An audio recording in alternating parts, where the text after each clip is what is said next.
মাজলুমের দোয়া আর আল্লাহ পাকের মাঝখানে কোনো পর্দা নাই। যদি আপনি কারো প্রতি জুলুম করেন আর সে যদি হাত তুলে বলে আল্লাহ অমুক নেতা আমার উপর জুলুম করেছে, আপনি শেষ। আপনি নিজে ধ্বংস হবেন, ধ্বংসিত হবেন। মুআজ বিন জাবাল রাদিয়াল্লাহু আনহু সেই সাহাবী যাকে ইয়েমেনের শাসনকর্তা হিসেবে নবী সাল্লাল্লাহু আলাইহি ওয়াসাল্লাম পাঠিয়েছেন। এখানে তিনি একটা কথা বলেছিলেন যে হে মুআজ, তুমি ইয়েমেনে যাচ্ছ সেখানকার শাসনকর্তা হিসেবে, একটা কথা মনে রেখো। দেখেন কি নসিহতটা করছেন, একটা কথা মনে রাখো। এই নসিহতটা প্রত্যেক পলিটিশিয়ানের জন্য। আল্লাহ পাক যাকেই ইকোনমিক সেক্টর হোক, পলিটিক্যাল সেক্টর হোক, সোশ্যাল সেক্টর, যেখানে আল্লাহ পাক দায়িত্ব দিয়েছেন বা ক্ষমতা দিয়েছেন, তাদের সবার জন্য এই নসিহত। কি নসিহত?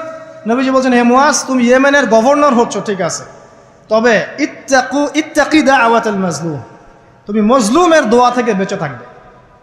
মজলুম কাকে বলে? যার উপরে জুলুম করা হচ্ছে, যার উপর জুলুম করা হচ্ছে